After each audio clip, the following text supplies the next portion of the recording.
tên hay thảo xong đó nó bé tôi chiên cây no nữa để chẳng cái chẳng to tao chẳng chuối cho to thôi chỉ mà thôi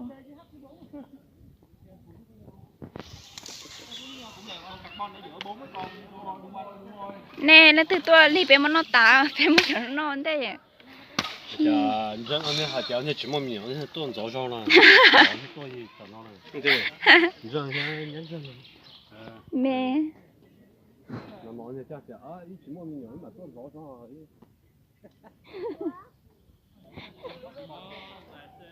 那么要讲啊，这种一嘛，一莫名有这个。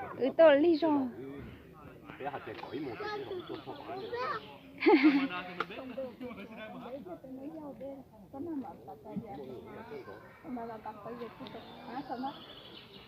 对啊，而且在很多没给啊，蓝木蓝带的。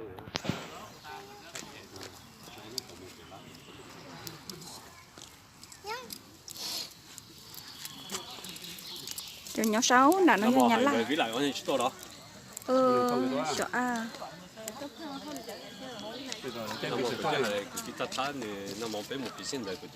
Chả cố tí tí. Khi anh mà đặt ăn luôn. Ai trong này ai nó sụt được tại chị ai một số chị ai giặc hai lòng nó rồi chị lòng nó ít thêm. Bé chi cho sửa đi nó cá cơ nó.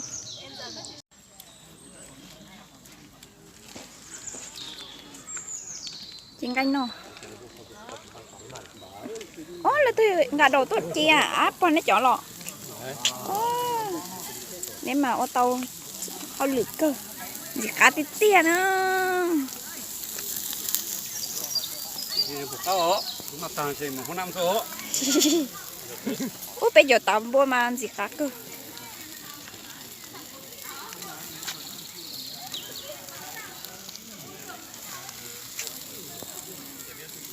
Chopa.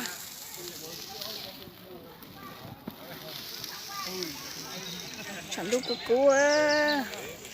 Nó tôi chỉ tao tôi vậy tôi. À quý. Ê, có tụi mình nhỏ đấy. Là một cái đó. À, ok. Mua chưa? Correct. À.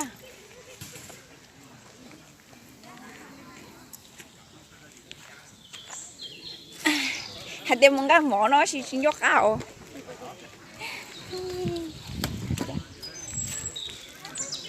mỏ trái thì đặt áo lá Nhọc kìa.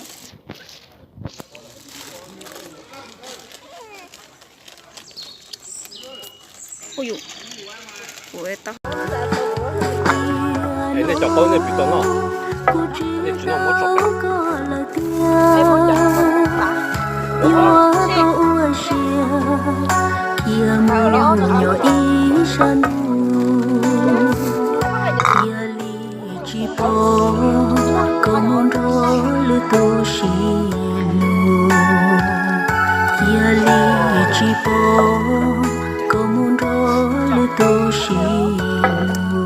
Nhớ là được chỉ có chó mà.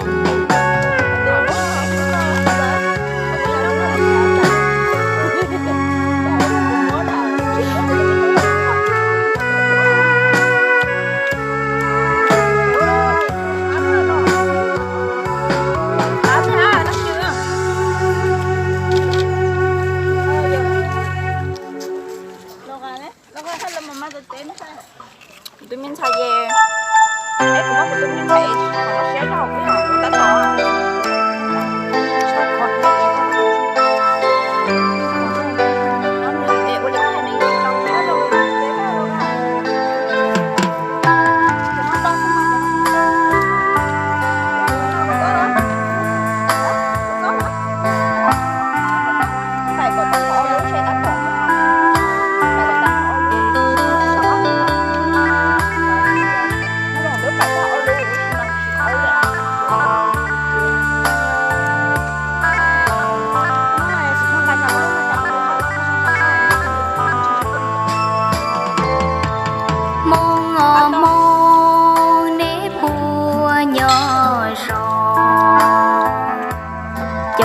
hôn thong lo gió nhỏ hậu sa bùa trăng si bó si lu li ya ta lo nê bùa trăng cho bé tu đã qua là mong nê nhỏ li ya là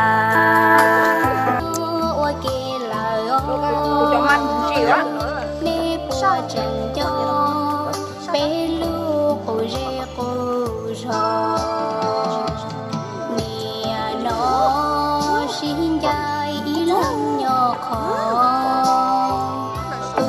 mùa nắng rong tiền chế chín cho bé trai tu chi tan tan rồi nhẹ nhõm chẳng yuan gió bé lu cô rò nó chỉ lu hậu sa mong dùa mong ý rê trong di lù nhỏ trong bé tư lo thó bé si lù mùa thiệp lúa thó bé thó xin du thó bé si du lũ nâng có trong si sư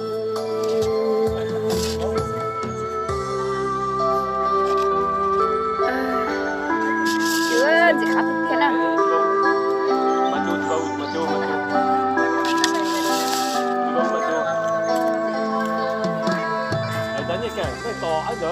anh đỡ chỗ này rồi mà丢的被省。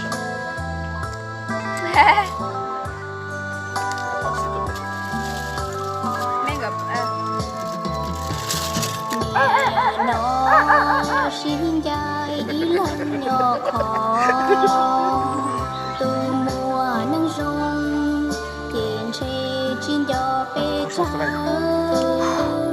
từ chi tân tân rồi nhẹ Vert, oh putain, je vais prendre le cul au cas où. bé lú cô rò nó chỉ lú hậu si kì mong dùa mong ý rê rong Eh, di donne-toi ta brochette, ça va, des gens sont morts. nhỏ trò bé tư Có chào hậu à? lo thó bé si lú Ouais, ouais. Chào brochette, des gens sont mùa morts. thiệp lúa thó bé thó xin Et du toi? thó bé Ouais. si tru lú nâng có rong si Thế Thế thì em hỏi chi luôn. Bah oui, ouais, ouais. Ê, cho hỏi chẳng chi có đấy nghĩ cho tao hỏi.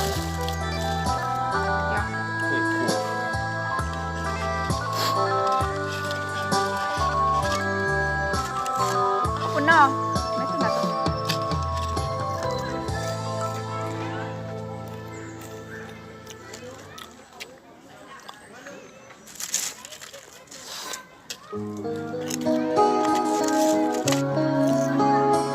Chị không có con gió đâu đó nào có tay nào.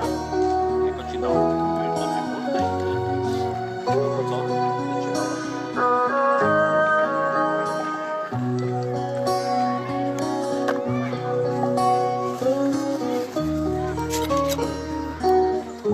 C'est bon.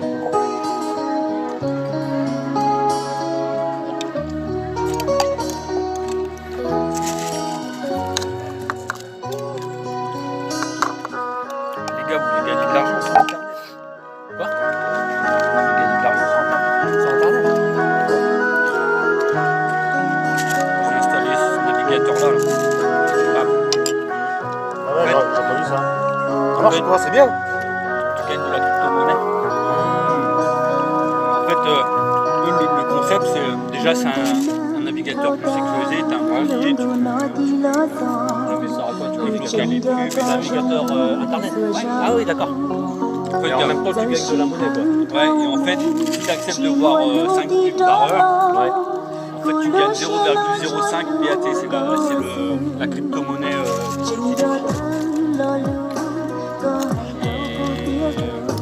Donc tu pars. Bon, pour l'instant, ça vaut rien. Ouais. Mais si ça fait comme pour le Bitcoin dans 10 ans, ça vaut. Oui, oui, ça vaudra de l'argent. Même là, ça vaut 0, regarde. Quand t'es content, t'es craque. BAT, c'est basique, attends le Attention, simple. voilà. Ça Hein vaut 0,36 $. Là. Ouais, c'est bon. Eh, banyak kan? Oh, Un basique, un BAT, ça vaut 0,36 $. Si t'en cumules 100 par an, dans 10 ans, ça vaut déjà même 2 $. Oui. En fait, le truc, c'est ils disent que dans les navigateurs. Tu sais que t'as plein de trucs comme ça. Hein. Ils disent que dans les navigateurs habituels, il y a le consommateur, les produits, quoi. Oui. En fait, on lui impose des pubs, il gagne rien. Quoi. Ouais. Là, le concept, c'est en fait, t'es rémunéré. Pas grand chose, mais. C'est pas mal hein, comme ça, mais sauf que c'est des. Ah, les jeux là. Ça va drôle là. Tu peux utiliser Google quand même dessus.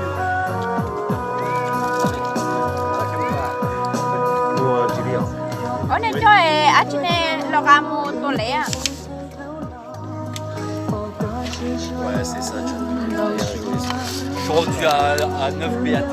9 BAT, c'est quoi? Ça équivaut à quoi? Un BAT, c'est 0,36 $. Ah oui. Et 9. Ah bah ça va. T'es quasiment à 4 €, 4-5 €. Sinon, ça fait moins ça. Ouais, en dollars. Eh, check de toute façon, s'il te plaît. Mais bon, peut-être que dans 10 ans, ça va. Oui. Oui, je vois ce que tu veux dire.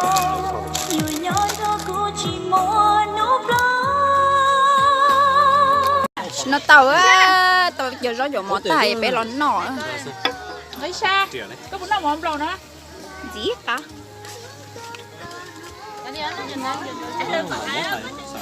Nó, mình sẽ có sao bé bố mình bé, ở đâu đã xin trắng tụi mình bé hả, sẽ hả?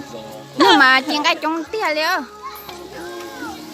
Nên chuyện tàu trẻ lúc xưa nó già chỉ tôi cho trẻ bao bao lại trẻ cái tầng cái nó rộng tua liền muốn mình cả là hồi rộng tua. Eh les gars, c'est cuit, hein. Celui qui veut manger, il mange, hein. Il se sert, hein. Chị, con nào của ta có cũng non chị của nó chị to. Mẹ mới trò con được mà, đâu con này. Mình chỗ tê liền à? Tiens, viens tout ça. Tu veux manger. Ouais. Nè chị, thôi tụi mình xài nhúng đào, cậu xíu đào. Ôi trời.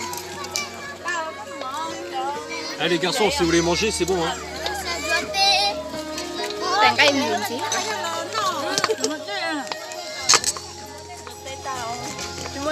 Muốn đi hậu thôi không? Đây, rồi tu mua là. Tu mua comment on achète? À chị. Attends, comment on achète? Nhớ phải chế mua. Nó nhớ này chứ nè. Mais ta, comment on nhớ phải chế mua. Ôi trời ơi. Cái của tụi bé qua nè, nên cháy nè.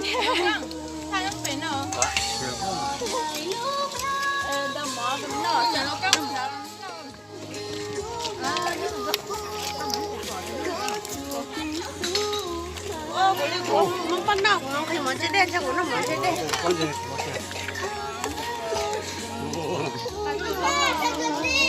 Touche pas, c'est à moi.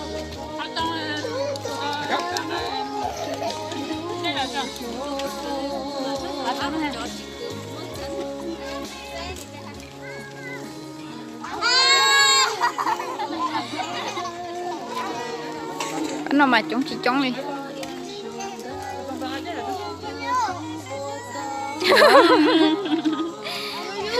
Cái nẻo lỡ.